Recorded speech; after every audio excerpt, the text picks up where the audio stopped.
Good morning. A pivotal decision about America's future in Afghanistan, keeping thousands of our troops in the country through the end of President Obama's second term. Hi, everyone. I'm Maria Bartiromo. Welcome to Sunday Morning Futures. How did the rise of Taliban and spread of ISIS impact the president's decision? I'll ask former U.S. Ambassador to Turkey and Iraq, James Jeffrey, coming up. Plus, North Korea offering to end 60-plus years of conflict with the United States and South Korea. What should we make of it?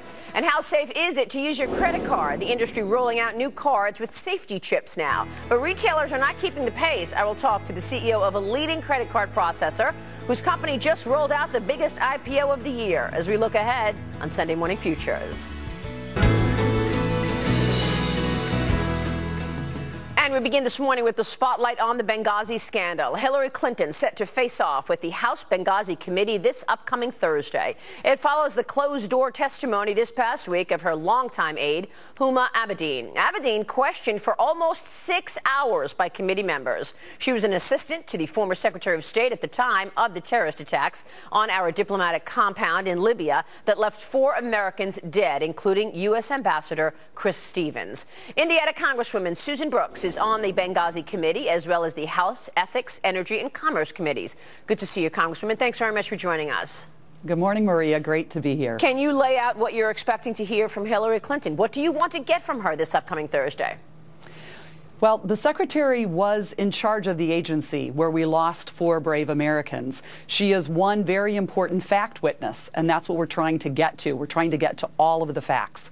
That's what our committee has been focused on from the beginning. And so we will be asking her questions about the hundreds of emails that we have received from the State Department about the security requests that had been made and about mentions about the security posture in Benghazi and in Libya. There was a lot of violence going on in Libya and in Benghazi prior to these attacks. So we have a lot of questions for the Secretary. We're very pleased that she will be there and has agreed to answer all of our questions.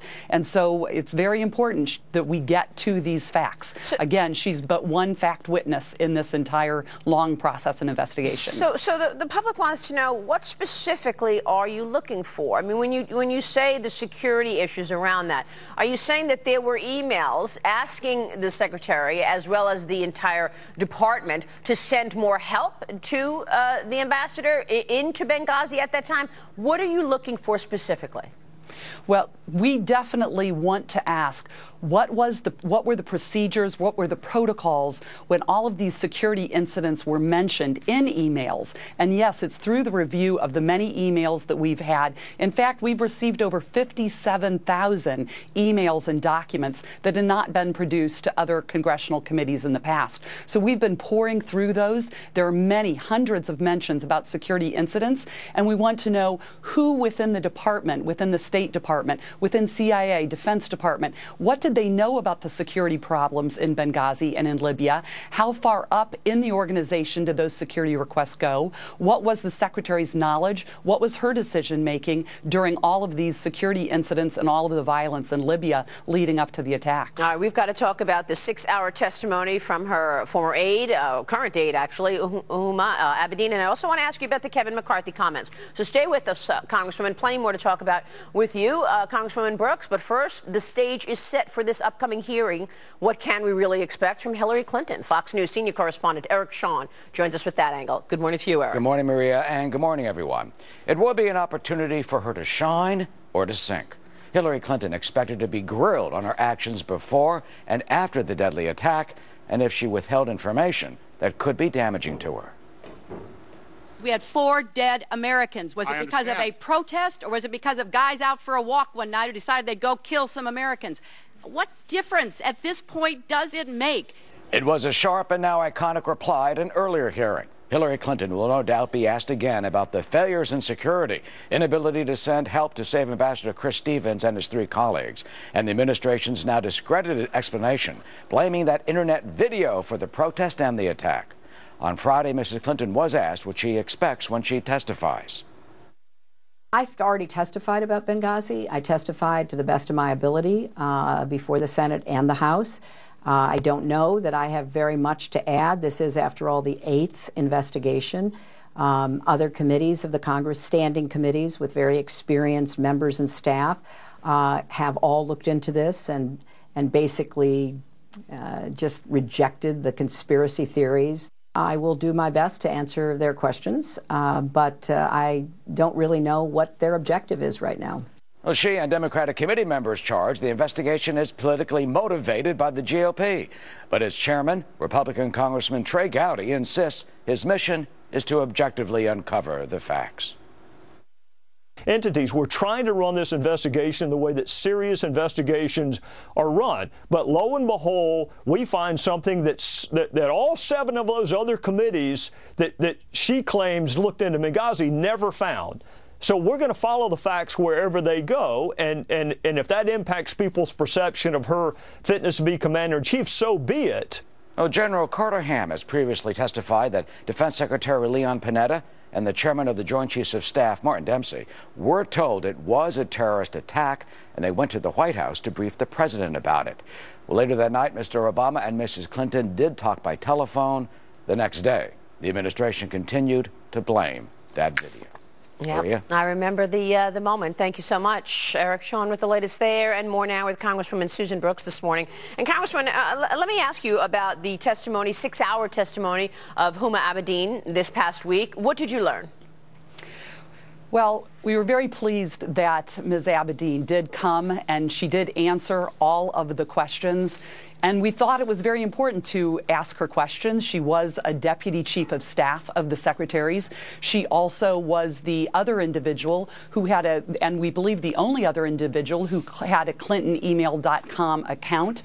And she did transmit a number of emails between the State Department officials and the secretary about Chris Stevens, about the mission in Benghazi. And so it truly was questions about her knowledge, about her involvement. She also was involved in setting up the trip that the secretary took in October of 2011 to Libya, and was planning another trip prior to the attack, or for October, I believe, of 2012. So she was involved in Libya, and those were the types of questions that the committee and the staff asked her.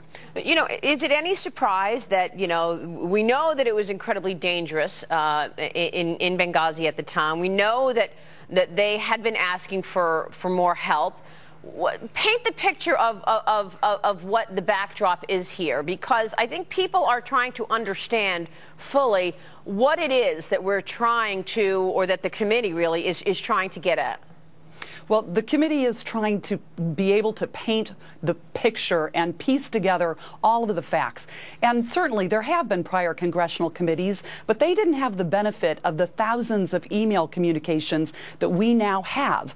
As I've said previously, over 57,000 of email communications and of documents that have been produced to our committee. And in those emails and communications and memos, we see what the thought processes were, what the requests were, what the situation on the ground was. Benghazi was a very large city, a city the size of Washington, D.C. or Boston. It was a large city, and it was having numerous violent incidents around that city prior to the attack in 2011, but particularly in 2012. And of course, we know that your investigation uncovered the fact that Hillary Clinton had this private server in her house.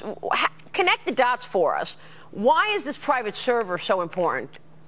Well, the issue really is, what were the email communications that were going between the secretary and other members of the State Department or other officials throughout government? And so we're just trying to piece together what it is that everybody knew prior to the attack, before, during, and after the attack. And so that's why in any serious investigation, I'm a former federal prosecutor, and in serious investigations, you get the facts and you get the communications and what was going on in people's minds and what actions did they take when requests were made. But so that's why.